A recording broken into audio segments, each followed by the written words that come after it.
What's up sa inyo lahat guys? Welcome back sa ating panibagong spearfishing adventure. So subaybayan nyo guys ang day 2 ng ating pagdayo dito sa Barangay Kulong-Kugong na kung saan nag-explore kami ng bagong spot dito sa Isla ng Katanawan. So subaybayan nyo guys ang buong kaganapan sa episode nito. At kung bago ka pa lamang sa ating YouTube channel, huwag po kalimutan na mag-subscribe sa ating YouTube channel. So tara guys, let's go! So guys, magandang umaga sa inyo. At ito, mag-breakfast muna kami guys. Kapitain yun. Ulan? Kape muna tayo guys dahil para syempre kahit pa na sa makapag-dive tayo kaagad. So doon tayo guys ng Katanawan Island. Sana tiyempo tayo ng mga maraming isda doon.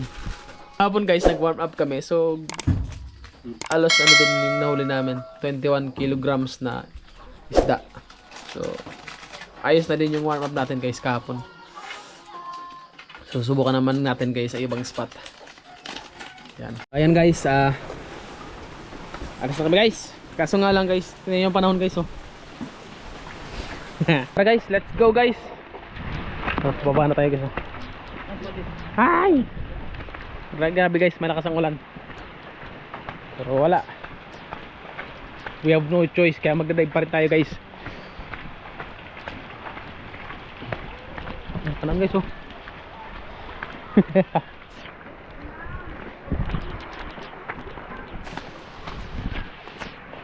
Subukan natin guys sa Katanawan Island guys.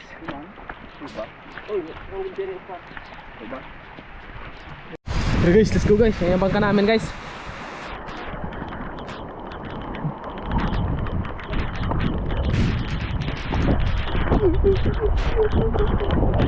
Umulan guys, mababasa tayo guys.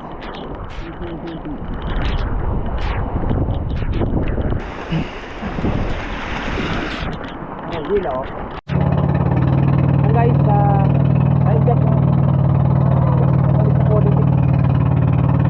So, panahon guys oh. Haha. Subukan pa rin natin guys. Siyempre. Ulan lang yan.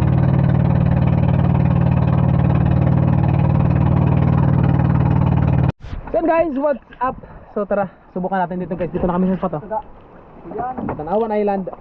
So dati guys, nakapamana na kami dito na master. Nakahuli ako dito guys na 16 kilograms na king mac. So after 3 years, nakabalik din kami dito guys. So subukan natin, ang daming bait fish guys na tumatalon. Sana dito yung mga king mac. So tara, subukan natin guys. Mag-girap na tayo. Let's go! Okay guys, let's go. Subukan natin guys.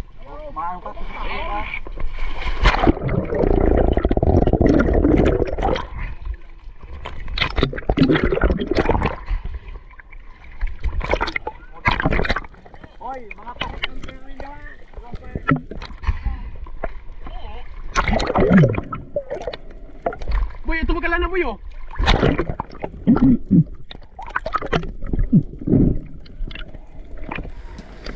So what's up sa inyo guys? Ito guys yung unang isda na nakikita ko dito sa Katanawan. Isang good size na Buffalo Emperor. Hindi ko naman sana guys mapapansin itong isda na to. Gawa ng yung cuttlefish pumunta sa kanya. Tapos yung cuttlefish guys medyo may kailapan, kaya nabaling yung attention ko. Kaya kinuha ko na tong Buffalo Emperor. Medyo mabait tong Buffalo Emperor na to. So ito guys yung unang isda na nakuha ko sa spot. Isang good size na Buffalo Emperor.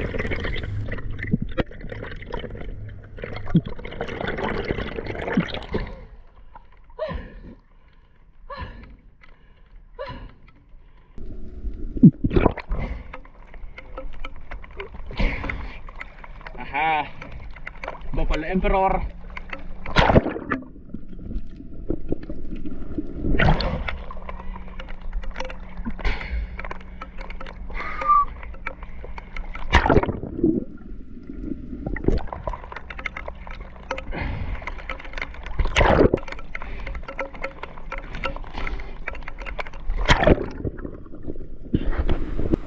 At eto naman guys yung back up shot ni Bro Arnie. Si Master Hernan nakapana ng malaking king mac. So ayun, secured yung isda guys. may kalakihan din yung kingback na to.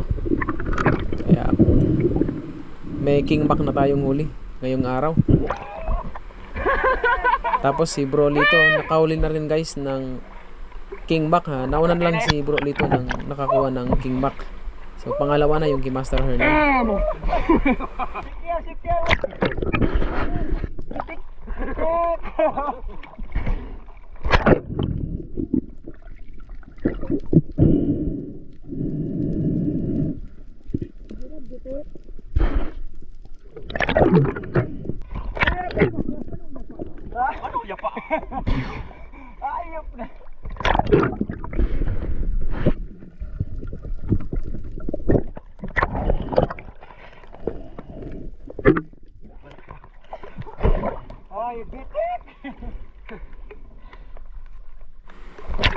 At eto naman guys, sa pagkakataon na to, si Bro Lito nakapana na naman ulit guys ng isang kingback.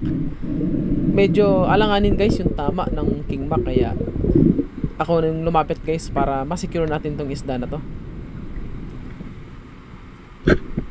Ayun guys, secure yung pangatlong kingback na nahuli natin sa araw na ito. Grabe, sobrang alanganin yung pagkakatama ni Bro Lito dito sa kingback na to. So halos balat na lang guys yung kumakapit. Pero buti na lang na malapit ako kay Bro Lito para mapakapan ko siya. Tingnan nyo naman yan guys. Halos napataas yung tira. Tapos yung kakaunting balat na lang yung kumakapit doon sa isda. Pero kahit pa paano nakuha natin at nakapag back up shot ulit tayo kay Bro Lito at na-secure yung isda. Sabit!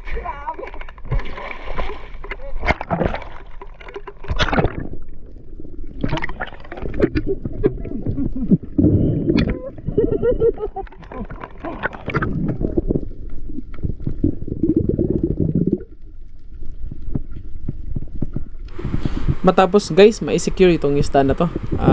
Maya-maya lang may lumapit na turista na nakabangka na malaki. So sabi daw guys, bibili raw sila ng isda. At eto, pinagbigyan naman namin guys na mabili yung tatlong kingback namin na nahuli ngayong araw.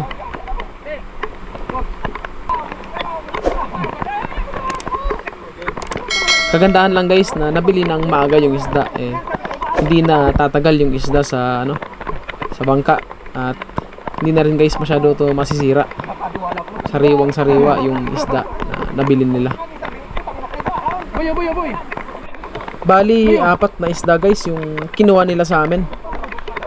Isang Buffalo Emperor yung huli natin, tsaka 3 kingback. Yun yung guys yung huli natin ngayong umaga. So binili nila guys ng 250 per kilo. So pwede na guys, okay na rin yun. Mura lang naman talaga guys yung isda dito kapag fresh. At dito pa sa isla nakuha at dito rin nila binili. Kahit pa paano, wala na kaming iisipin na masisira pa yung isda. So thank you sa turista na bumili sa amin ng isda. Matapos guys mabili yung mga isda, at dito lumipat na kami guys ng spot dito lang guys sa kabilang isla. At dito pagbaba ko guys, si Larry may nakuha na guys na isa na namang kingback. So di bali guys, nung umaga 3 kingback yung huli namin, tapos ngayong hapon 3 na naman guys. Di bali 6 yung nakuha naming kingback ngayong araw. Kahit pa paano, sobrang thankful ako na nakahuli yung mga kasama ko. Dahil ako hindi ako pinalad makakita ng kahit buntot man lang ng kingback, hindi ako pinakita guys. So medyo di tayo sunerte sa araw na to. Pero siyempre may mga susunod pa naman tayong dive, kaya bawi na lang tayo guys sa susunod na dive. Importante yung mga tropa natin nakakakuha. So masaya na rin ako dun guys. Pwede na pa igo mo Pwede na pa igo mo. Saksak ka na.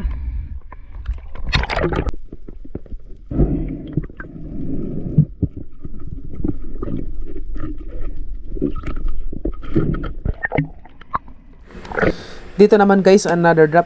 So makailang beses na ako guys nagda-drop sa area na to, pero wala pa rin dumadaang pelagic. At dito may kumuha ng attention ko isang blue bone, or kung tawagin dito sa amin guys is mution. Kinuha ko na to guys para pag uwi namin mamaya, may mauulam kami mamayang gabi. So good size na rin guys.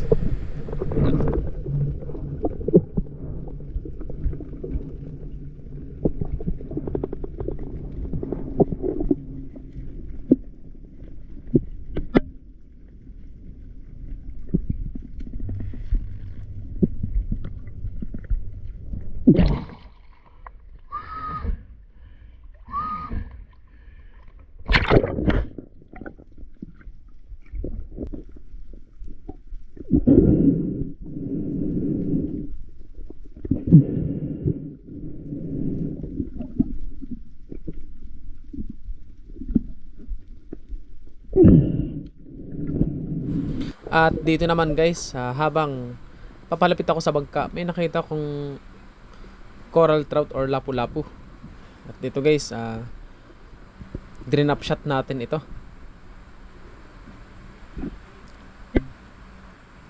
Hinay-hinay lang tayo guys sa pag-drop para hindi natin magambala yung isda at hindi tumakbo. Buti medyo hindi mailap itong coral trout, kaya nabigyan natin ng magandang tira. At ayun guys, stone shot siya. Tapos may coral trout pa sa unahan, pero hindi ko na yun guys kinuha para sa susunod na dayo natin dito. At syempre kung may mga local naman guys na mangingisda, may makuha pa sila. Kaya yung tamang isda lang, syempre yung spear fishing is isa sa pinaka sustainable na pangingisda guys. At syempre selective yung pagkuha ng isda.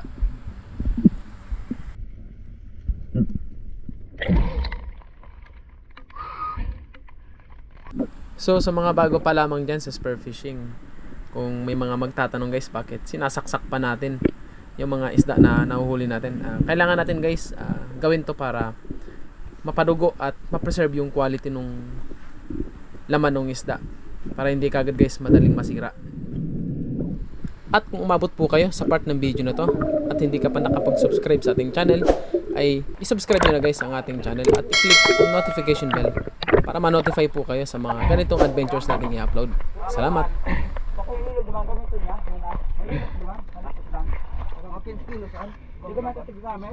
Kasi kita malipat.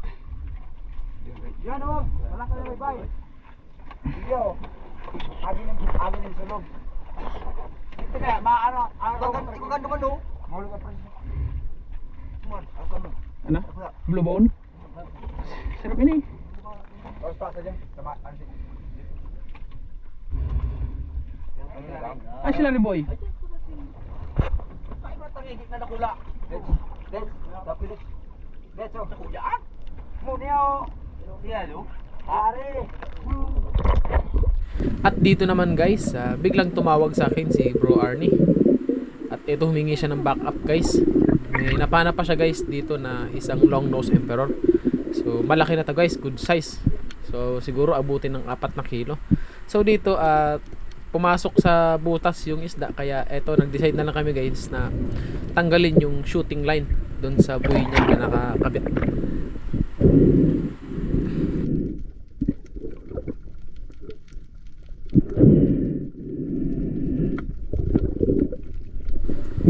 At pagkatanggal guys ng buoy sa kanyang shooting line, at dito pinatagos ko na guys sa kabila yung isda kasi medyo masikip yung butas. At eto, inuna ko na guys na tanggalin yung isda para wala nang sagabal kapag nirecover na yung shafting ni Bro Arnie. At syempre, bago ko guys kinuha yung isda, sinecure ko muna ito para hindi na pumalag kapag kinuha natin yung isda. At eto na rin guys yung pinakahuling isda na naragdag sa huli natin ngayong araw. So hindi na ako guys nakapag-video ng pagsampa natin sa bangka at pag-uwi dahil nalobat na guys yung ating camera, naubos yung battery natin. Hindi gawa ng matagal tayo nag-dive ngayong araw at wala rin tayong nakuwang malaking isda. Pero yung tropa natin nakakuha guys ng mga King Max. So bawi na lang tayo guys sa susunod na episode. So maraming salamat guys sa lahat ng nanood ng video natin. So abangan nyo guys yung ating day 3 na i-upload natin guys soon. So maraming salamat sa inyo guys, and keep safe, dive safe sa inyong lahat guys, at parati kayong mag-iingat. Huwag mag-dive ng solo palagi. So yun lang guys ang buong kaganapan sa araw nito, and goodbye.